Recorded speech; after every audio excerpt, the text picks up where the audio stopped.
A música que acabámos de cantar dizia, a dada altura, quero entregar-te todos os meus sonhos, mais ou menos os meus... e ambições, não é? Já estava esquecido. Todos os meus sonhos, obrigado. Todos os meus sonhos e ambições. Realmente, quem não tem sonhos, não é? Quem não tem ambições, quem não tem planos. E quando Deus corresponde a tudo aquilo que são os nossos sonhos, as nossas ambições, os nossos desejos, os nossos planos, que maravilha, não é? E quando Deus não responde? Quando Deus não... aliás, quando Deus até interrompe os nossos melhores sonhos, ou quando alguma coisa acontece, alguma adversidade acontece e que põe, deita por terra todos esses sonhos, como é que Deus fica na nossa vida? Como é que Deus está em nós? A verdade é que muitas vezes nós, perante as adversidades, perante as dificuldades, perante os sonhos interrompidos, revoltamos-nos contra Deus, e às vezes até insultamos Deus, perdemos a nossa fé, entramos num caminho descendente, caindo, andando de derrota espiritual em derrota espiritual, que acaba por ser derrota na nossa própria vida. Mas quem não gostaria de ser vitorioso? Quem não gostaria de ter uma vida vitoriosa em Cristo? Quem é que não gostaria de ser um ganhador? A verdade é esta: todos nós queremos. Todos nós queremos ser vitoriosos, todos nós queremos bênção sobre bênção, vitória sobre vitória, todos nós queremos boas coisas a acontecer, mas quantos de nós estamos dispostos a fazer a nossa parte para que essas coisas aconteçam? Muitas vezes nós ficamos à espera de braços cruzados, dizendo, eu tenho fé e Deus vai fazer. Mas atenção, fé não é apenas uma declaração em que eu digo, eu acredito que Deus vai fazer. Fé é muito mais do que isso. Fé é algo muito prático. Aliás, fé é um modo de vida. É um estilo de vida. Ninguém pode dizer que tem fé se não viver a fé. A própria Bíblia diz que o justo viverá da fé. Eu hoje gostaria de pegar numa história de 3 amigos. Eles são 4, mas eu vou focar-me mais em 3. 3 amigos que são um grande exemplo de fé, mas também um exemplo de vida vitoriosa. Mas a verdade é que a história destes amigos não é uma história que nós possamos dizer de sempre tudo a correr bem, tudo às mil maravilhas. Antes, pelo contrário, é a história de 3 jovens que tinham um futuro muito promissor, provavelmente grandes planos. Eles eram de famílias ricas, príncipes, sábios. Eram, segundo aquilo que a Bíblia diz, formosos, bem constituídos, bonitos. Tudo para ter sucesso. E provavelmente eles teriam muitas coisas boas a acontecer. Futuro promissor. De repente, os seus sonhos foram todos interrompidos. De repente, tudo desaparece. Quem eram eles? Ananias, Misael, Azarias. Estes eram os seus nomes israelitas, os seus nomes como judeus que eles eram. Viveram cerca de 6 séculos antes de Jesus. E o que é que lhe aconteceu? Aconteceu aquilo que está descrito no livro de Daniel, que era o 4º amigo. Ele era seu amigo. Daniel diz-nos logo no início do livro, assim, capítulo 1 de Daniel, versículo 1. No ano 3º do reinado de Joaquim, rei de Judá, veio Nabucodonosor, o rei da Babilônia, a Jerusalém, e a sitiou.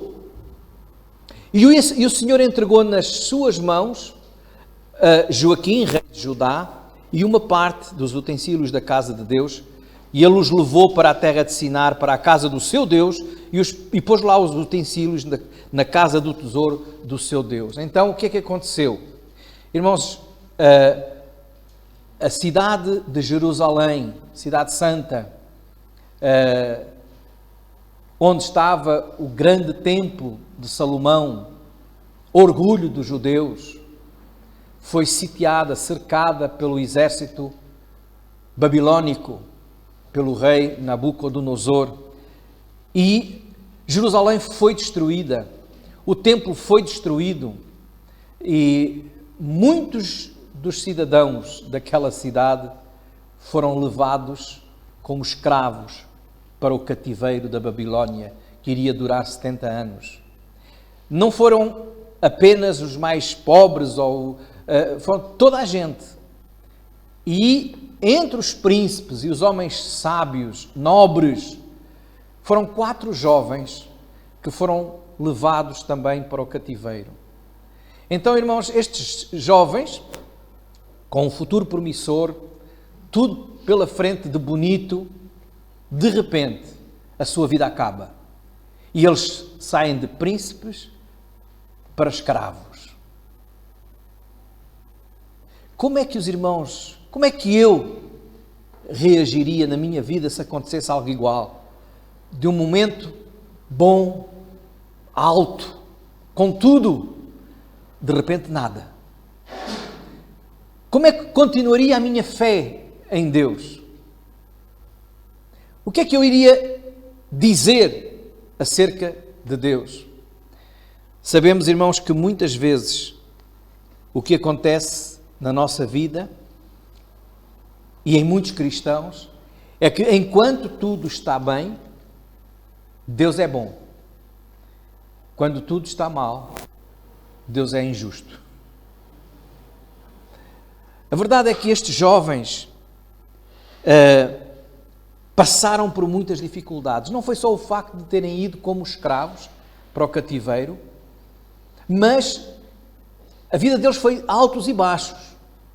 Eles são levados para o palácio do rei e de repente estão perante uma situação em que Daniel corre o perigo de ser morto e ele também, porque o rei teve um sonho. Os irmãos conhecem a história, muitos de vocês conhecem, ou a maioria. O rei teve um sonho, ninguém conseguia interpretar aquele sonho e ele disse: todos os sábios, incluindo estes jovens sábios que eu trouxe aqui para o meu palácio, vão morrer, porque ninguém consegue. E Daniel, com fé ousada e confiança no seu Deus, disse: eu vou interpretar o sonho. E foi ter com os seus amigos e disse: olha, temos que orar, porque estamos todos em perigo de vida.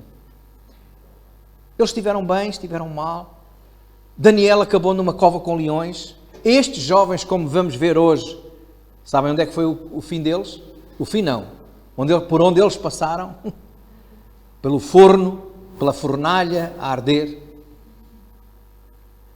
Em todas estas circunstâncias, o que é que aconteceu na vida destes jovens para que este livro de Daniel e estes capítulos iniciais começam por dizer que entre estes escravos, entre estes cativos, diz o versículo 6, estavam Daniel, Ananias, Misael e Azarias, escravos, capítulo 1, versículo 6, e chega ao capítulo 3, versículo 30, e diz assim, estes mesmo, a quem Nabucodonosor mudou o nome deles para Sadraque, Mesaque e Abdenego, diz lá que estes o rei fez prosperar. Então, alta posição, escravos e agora com prosperidade, com vitória. O que é que acontece na vida destas pessoas? Vamos ver o que acontece. Como é que eles conseguiram ter uma vida vitoriosa que depois se traduz em prosperidade? É que a sua fé não foi uma fé só de palavras. Foi uma fé viva e real. E eles viveram essa fé e demonstraram essa fé da seguinte maneira.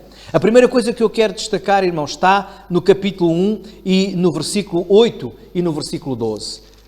eles, juntamente com Daniel, muitas vezes fala de Daniel, mas eles estão juntos. Eles estão juntos. E no capítulo 1 de Daniel, no versículo 8, diz que Daniel assentou no seu coração não se contaminar com a porção do manjar do rei, nem com o vinho que ele bebia, portanto, pediu ao chefe dos eunucos que lhe concedesse não se contaminar.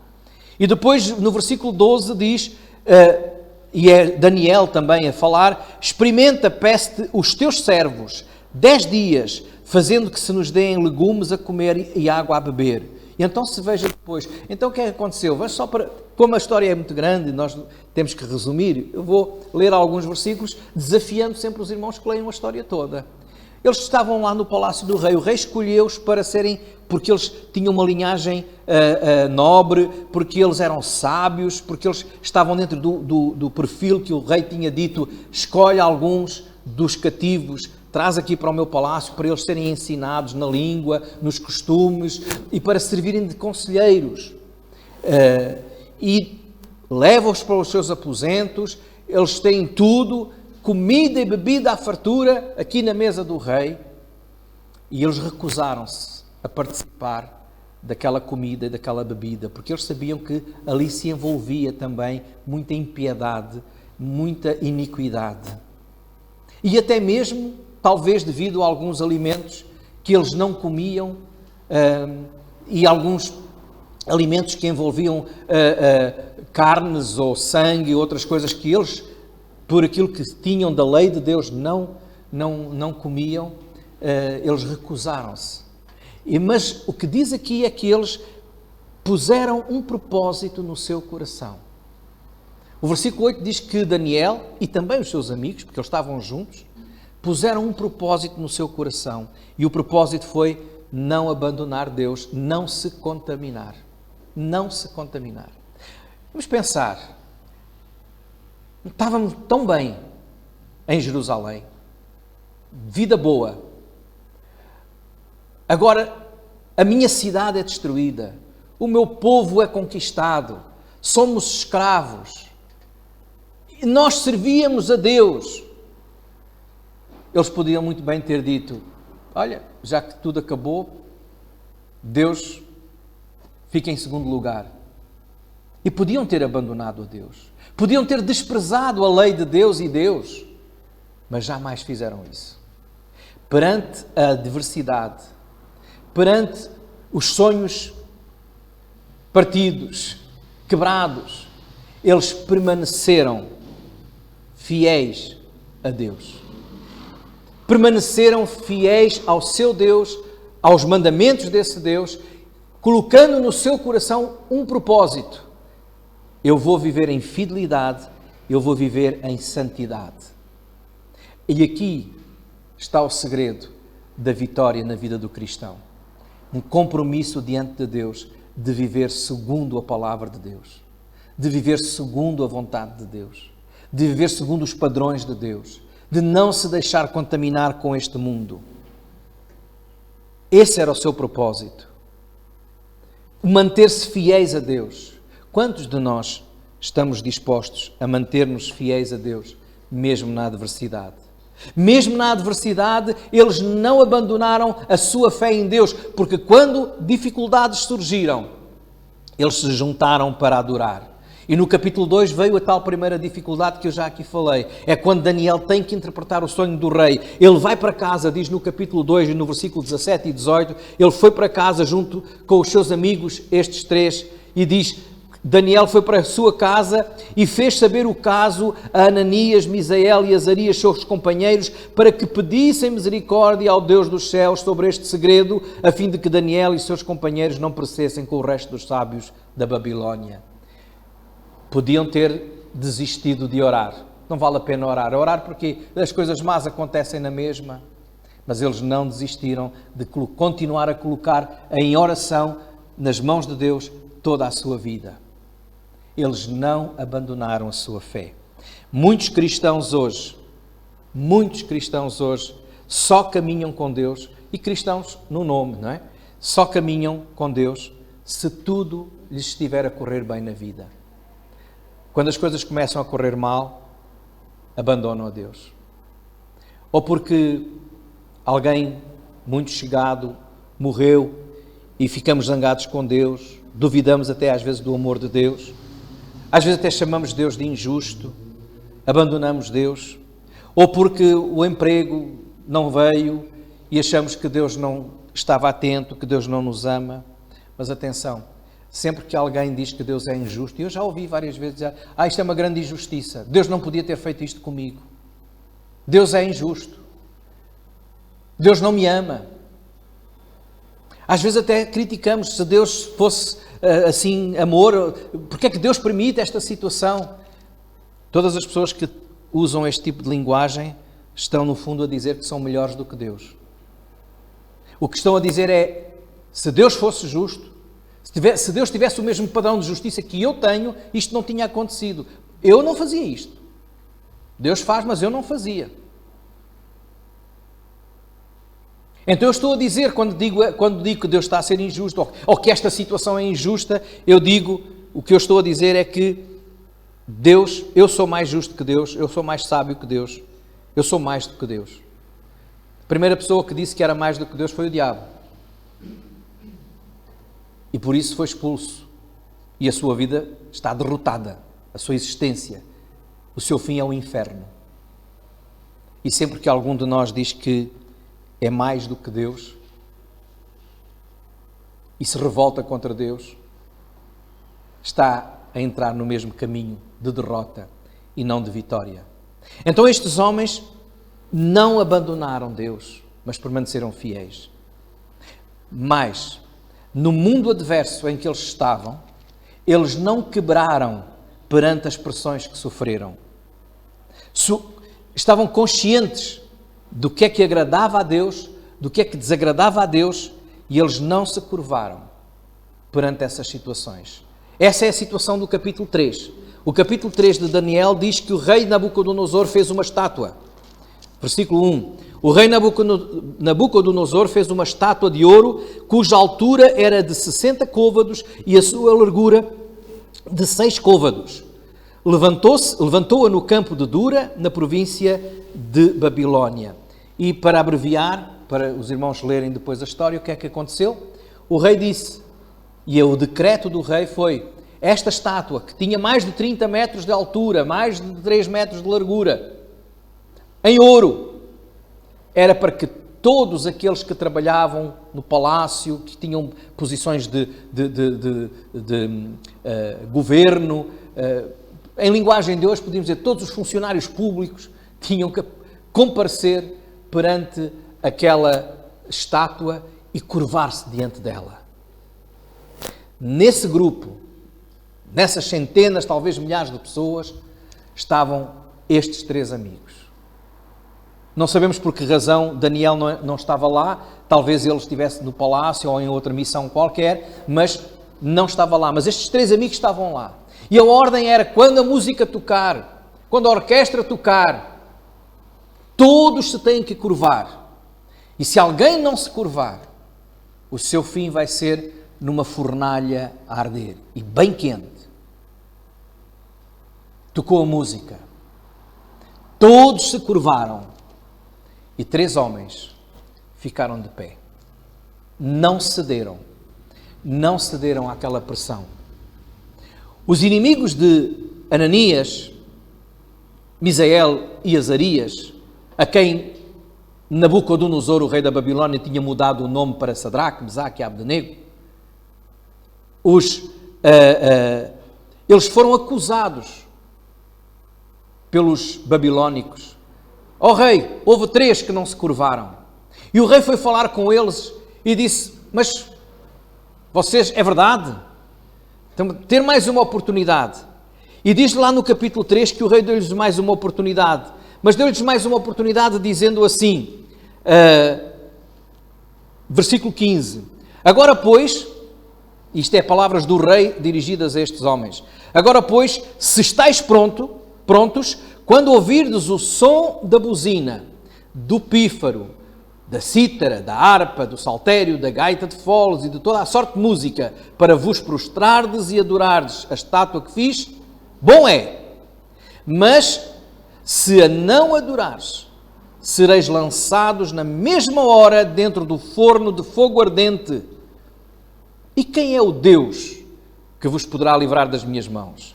Responderam Sadraque, Mesaque e Abdenego e disseram ao rei Nabucodonosor: não necessitamos de te responder sobre esse negócio.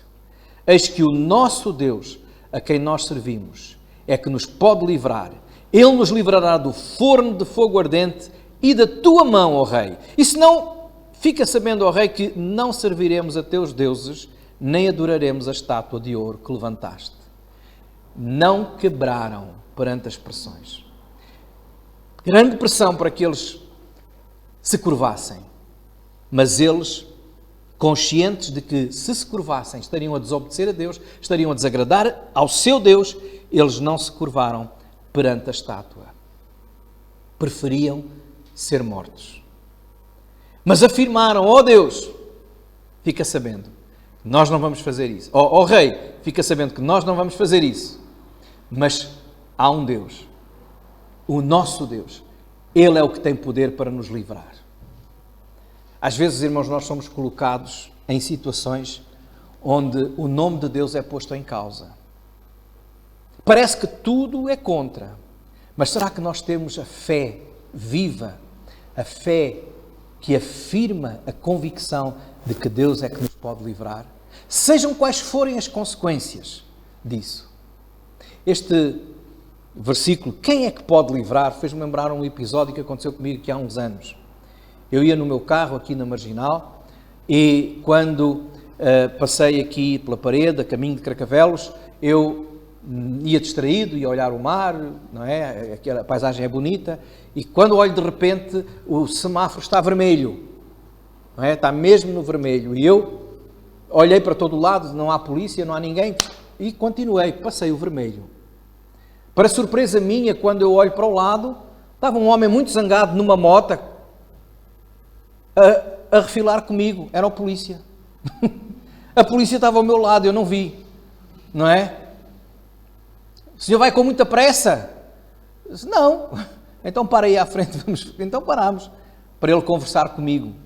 E o polícia olhou para mim e disse, então mas porquê é que não passou no sinal vermelho? Não viu o sinal? Eu vi o sinal. A minha vontade foi dizer, eu vi o sinal, não vi, foi o senhor polícia. Mas não podia dizer isso. Então eu disse, não, eu vi o sinal, só que eu estava muito em cima do sinal e ia distraído, já não tive tempo para travar, não quis travar de repente e passei o sinal.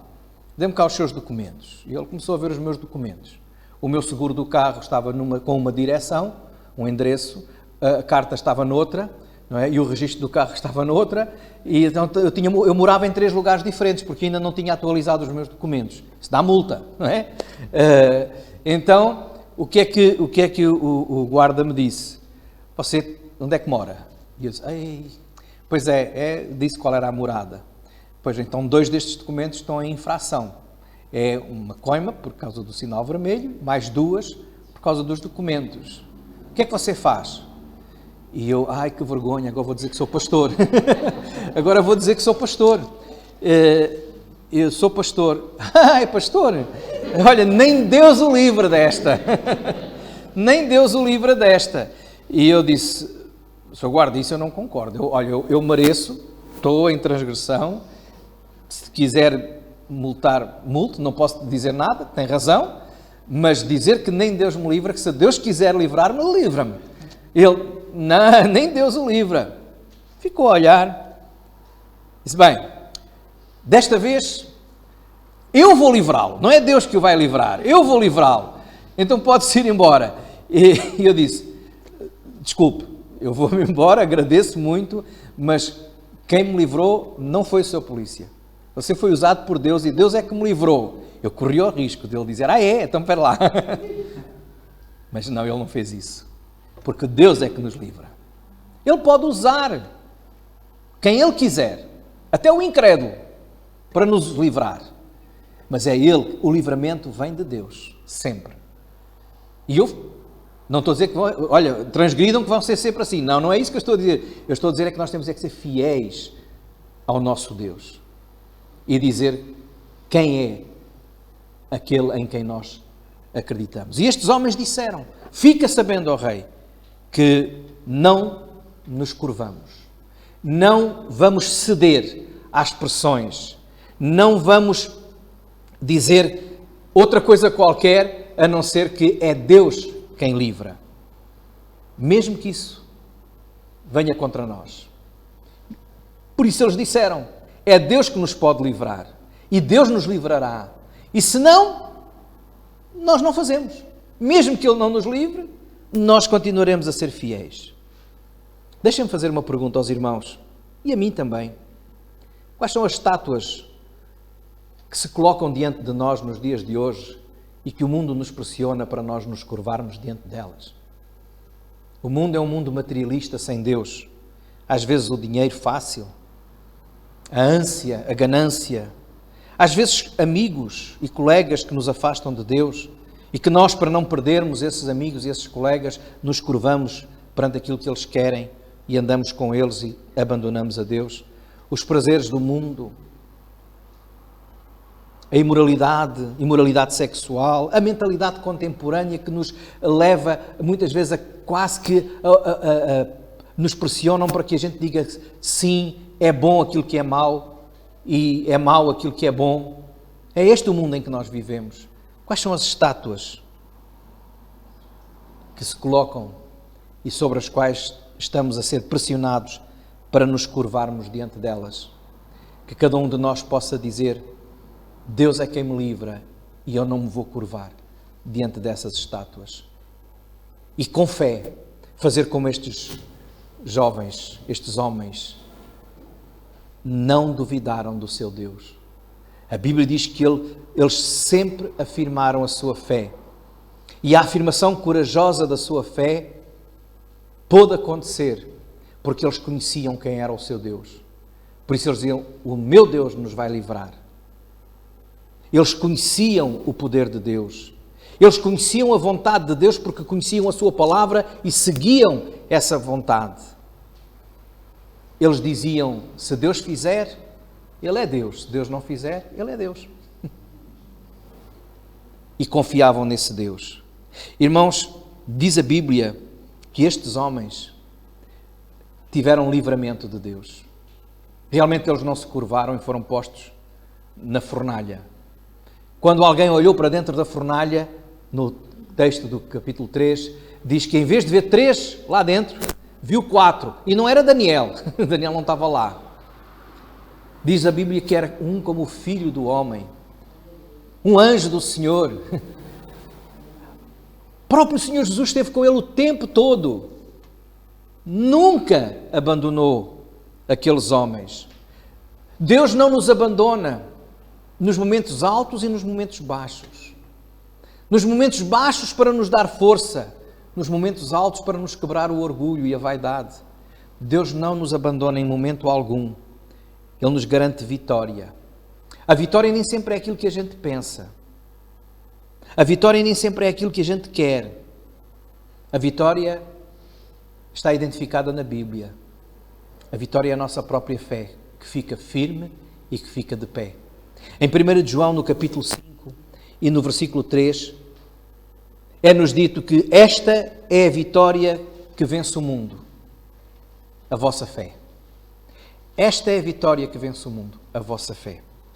Quando nós realmente, firmes em Cristo, não abalamos, mas continuamos firmes em confiar, em depender e em obedecer, aí nós somos vitoriosos. Temos um grande inimigo ainda à nossa frente. O maior inimigo de todos é aquele que a Bíblia apresenta como sendo a morte, o salário do pecado. Mas até aí, a vitória é garantida. Em 1 Coríntios, no capítulo 15, irmãos, encontramos Paulo a falar sobre a morte e também sobre a ressurreição. E ele diz no capítulo 15 de 1 Coríntios, no versículo 55, onde está, ó morte, o teu aguilhão? Onde está o inferno, a tua vitória? Deixa-me só dizer aqui uma coisa. A morte, na Bíblia, é apontada E é dita que o salário do pecado é a morte. Porque nós somos pecadores, nós estamos condenados à morte. Morte física, mas morte espiritual eternamente. A morte eterna. A eternidade separado de Deus. Mas a pergunta aqui é um desafio. Onde é que está, ó morte? Onde é que está, ó inferno, a tua vitória? Ora, o aguilhão da morte é o pecado e a força do pecado é a lei. Mas, versículo 57, graças a Deus que nos dá a vitória por nosso Senhor Jesus Cristo. Portanto, meus amados irmãos, sede firmes e constantes, sempre abundantes na obra do Senhor, sabendo que o vosso trabalho não é vão no Senhor. Quero dizer, irmãos, que quando nós depositamos a nossa vida e a nossa confiança em Cristo, somos vitoriosos. Quando nós caminhamos dia a dia com Cristo, em fidelidade e em santidade, somos vitoriosos. Quando nós, perante as pressões, não desistimos de Deus, mas afirmamos que Ele é realmente o nosso Deus, somos vitoriosos. Quando não fazemos isso, somos derrotados. Então que, pela fé, que a fé seja realmente a nossa vitória para a glória de Deus. E quando a fé é a nossa vitória, ou seja, quando nós somos vitoriosos porque vivemos uma fé verdadeira, nós permanecemos firmes e constantes, sempre abundantes na obra do Senhor. Que o Senhor vos abençoe. Amém.